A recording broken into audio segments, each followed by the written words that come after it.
مع انه انا تركت عمري 3 سنين، بس قلبي هونيك، يعني قلبي هونيك، خلقت هونيك مطرح واحد بيخلق فيه ما بنسى للابد.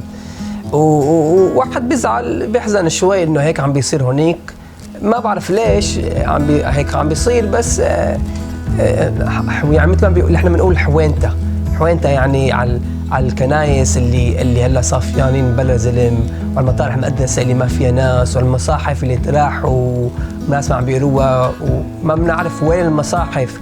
في كثير مصاحف ناس الحخامين كتبوهم بكتاب ايدهم من غير ما يحطوهم بالمطبعه، كتبوهم بكتاب ايدهم، كلها راحت ما بنعرف وين قاعده. واحد بيزعل لما يسمع.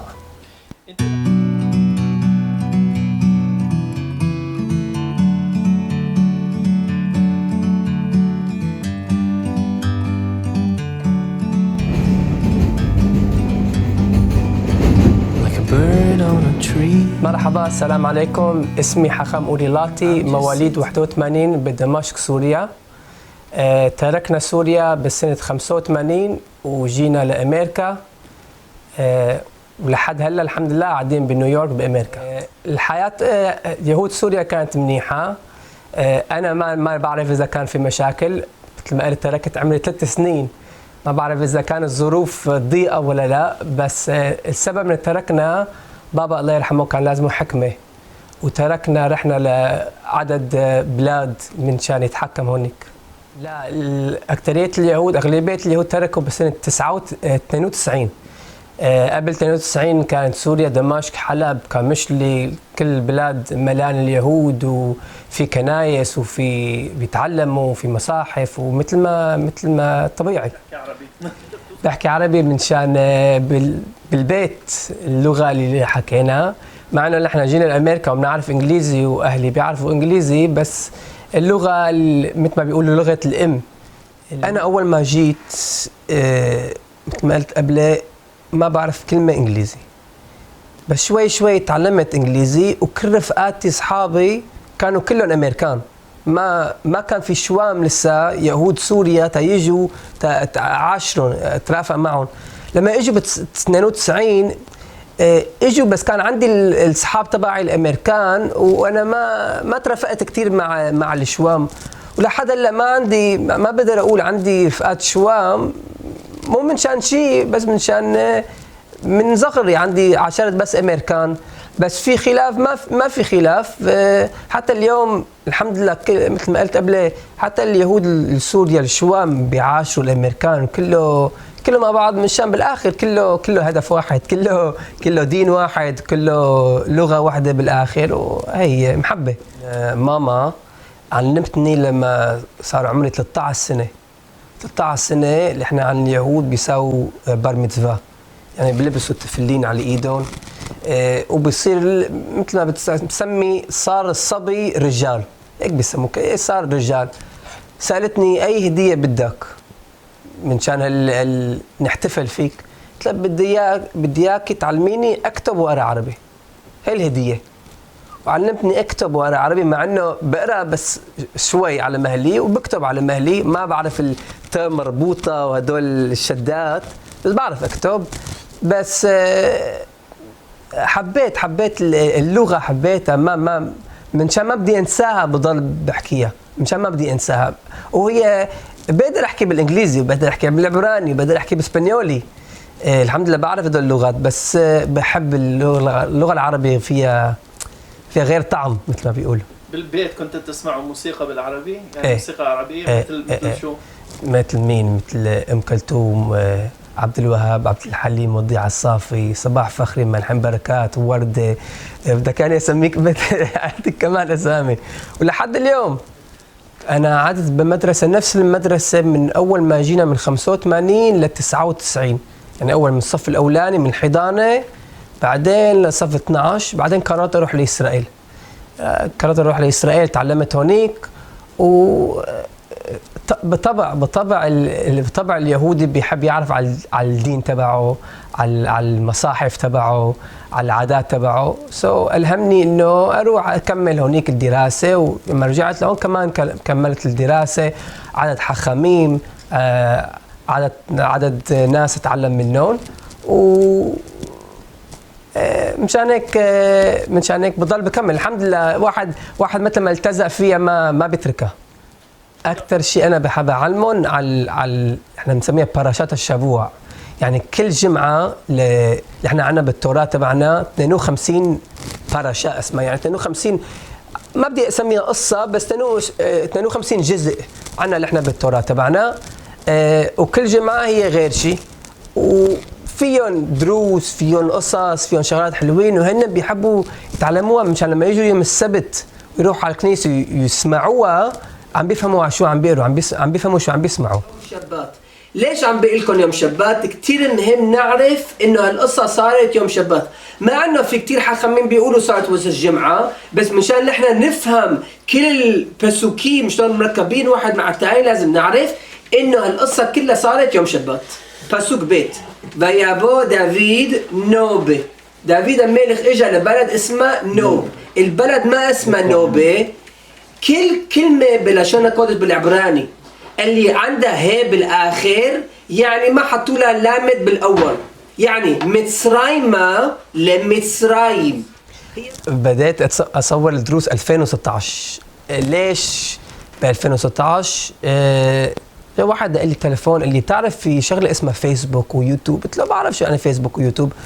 يعني شو قصدك بالكلام؟ قال لي اذا بتصور المحاضرات تبعك بتحطهم على الفيسبوك وعلى اليوتيوب، ناس بيتعلموا وناس بيشوفوا وناس بيحضروا اكثر.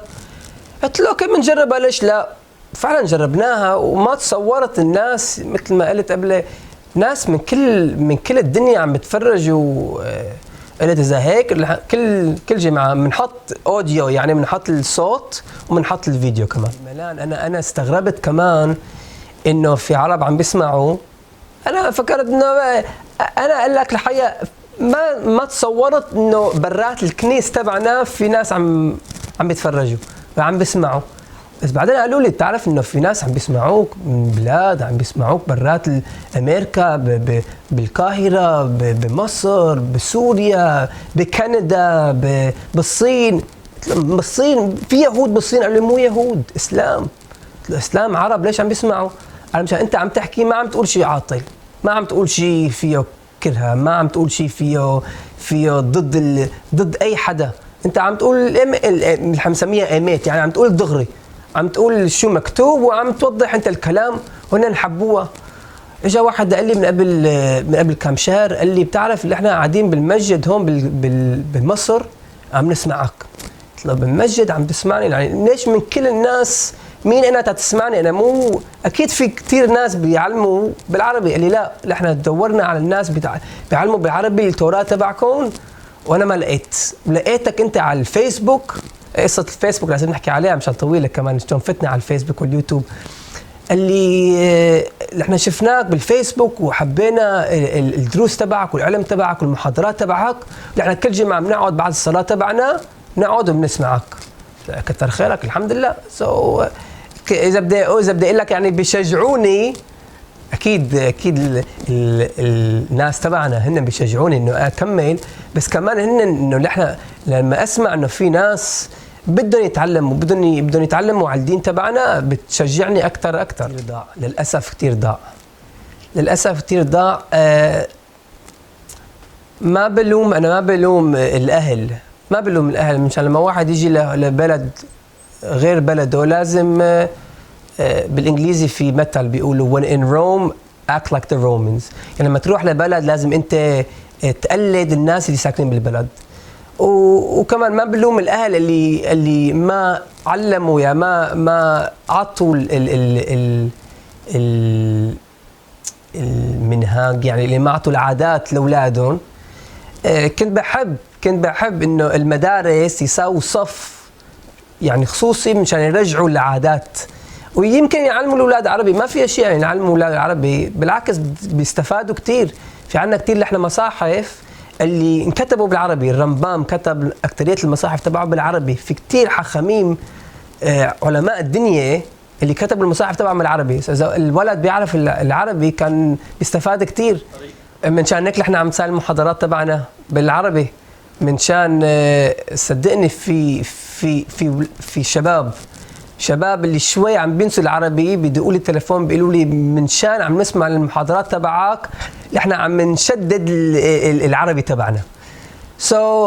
نحن بنعمل، لذلك نحن بنعمل كل جهدنا باي لغه. بعطي انا الدروس تبعي بالعبراني، بعطيهم بالانجليزي، بعطيهم بالعربي، باي بالامكانيات اللي ربنا عطانا. نحن لازم نساوي جهدنا منشان نشدد الولاد. اليوم ما عاد تزبط اذا بدك تجيب الزلمه قريب للدين بالعصايه. حكيت عليها هذيك الجمعه بالدرس تبعي، بالمحاضرات تبعي. ما بتقدر تجيبه بالعصايه، ما بتقدر تجيبه بالعياط، لازم تجيبه بالمحبه. اوقات لازم تغض نظر، بتشوفه عم بيساوي شيء عاطل بتغض نظر شوي منشان لما هو يحس انه عندك انت محبه له لحاله بيجي. هيك نايس اليوم انه يجوا من محبه من قلب. طب كنت زرت مره دوله عربيه؟ رحت زرت مره لا. مكان عربي؟ يا ريت. سمعت عن إشي بسوريا يعني في مكان بدك يعني نفسك تشوفه تزوره؟ ايه جوبر بسوريا هو المطرح اللي الياهو النبي، يعني النبي الياهو من هونيك هو حط الزيت على التلميذ تبعه إليشع، هيك اسمه التلميذ تبعه إليشع. هونيك حط الزيت تبعه هونيك مشان هو يستلم بعده. وهونيك المطرح جوبر، وكانوا يصلوا هونيك وحتى بسمع انه كان في ناس اللي يروحوا هونيك يناموا هونيك ويصير معهم عجايب. كان مطرح مقدس. من كل المطارح بدي حابة اشوفها، كنت بحب اشوفها هونيك. ان شاء الله بعرف انه انخربت، ان شاء الله يرجعوا يعمروها. انت رحت درست باسرائيل كمان، إيه؟ بس هون بامريكا. ليش اخترت تروح لهونيك؟ يعني شو الفرق بين التوراة هونيك والتوراة هون؟ التوراة هونيك والتوراة هون انا بنظري استغفر الله، ما عم بقول انه واحدة اقوى من الثانية، بس لما واحد يروح لهونيك وقاعد هونيك بالمدرسة، احنا عندنا بسموها شيبة، المدرسة هونيك لما يتعلم هونيك يقعد ويكون بالبلد تبع الذات تبع الدين تبعنا غير الدنيا. اي سبب الاولاني. والسبب الثاني لما واحد يقعد قدام البيت قريب للبيت بيحب يرجع للبيت، بيحب يعني كل فترة يلا سبت هون سبت بالمدرسة، سبت هون سبت بالمدرسة. لما واحد يروح لإسرائيل ما بيقدر يرجع امتى ما بده، وهي بتعطيه أكثر، بتشجعه أكثر إنه يضل يتعلم هونيك. حدا تفاجأ منك إنك يهودي؟ لحد اليوم هون بأمريكا بتفاجئوا، بس بقول لك بإسرائيل بالقدس بعد ما خلصنا العلم تبعنا الدرس تبعنا كنا نروح للشوك، نروح للسوق ويتفاجئوا. ما يتفاجئوا من صحابي مشان ما بيعرفوا عربي، يتفاجئوا مني لما انا افوت مثلا بدي انا كيلو بزر، اساله زلمه اساله بكام كيلو البزر، يتفاجئ مني انت عندك هي الاندوسه بيسموها اندوسه على راسك وعم تحكي معي بالعربي وانت ما مبين عليك انت مسلم يا عربي يا مسيحي، من وين جيت؟ تتفاجئوا كثير واستغربوا كثير. بس انا بحس ولحد اليوم انا بحس لما واحد يحكي مع الناس اللي ما بيعرفوا العبراني ما بيعرفوا الانجليزي، يحكي معهم باللغه تبعهم بيفتحوا قلبهم لإلك اكثر. ومثل ما قلت بيستغربوا بيتعجبوا بالاول، بس بيقابلوك اكثر بمحبه اكثر مشان انت عم تفرجيهم ان انت عم تحكي اللغه تبعهم. ما بتقدر تحكي اللغه تبعك بس انت عم تحكي اللغه تبعهم، بيقولوا عم بحكي اللغه تبعنا يعني بده يعاشرنا بيحبنا. لحد اليوم وين ما افوت مثلا كولا بدي اشرب شيء مي بدي اشتري شغله من الدكان دغري بفوت لعنده بقول له السلام عليكم. وبعرف انا بعرف كم مثل من القران سلام عليكم ورحمه الله وبركاته، بقول له اياها بيقول لي ما فهمت عليك انت ما مبين عليك مثل ما قلت مسلم وعربي ومسيحي شلون بتعرف؟ بقول له انت من وين؟ من دمشق من سوريا. بلش بيسالني كم يهود في هونيك وشو اليهود وشو الدين تبع اليهود. لا انا جاي اشرب الكولا جاي اشرب المي ما عندي بفتح موضوع. هلا متاخر بدي اروح مستعجل بدي اروح. نحن اليهود التوراة تبعنا الدين تبعنا هو محبة. التوراة تبعنا حتى بذات في عنا باسوك يعني في عنا جملة بقول لك اياها بالعبراني وبفصل لك اياها. דרכיה דרכי נועם וכל נתיבותיה שלום. أطرق تبع التوراة تبعنا وتبع الدين تبعنا السلام.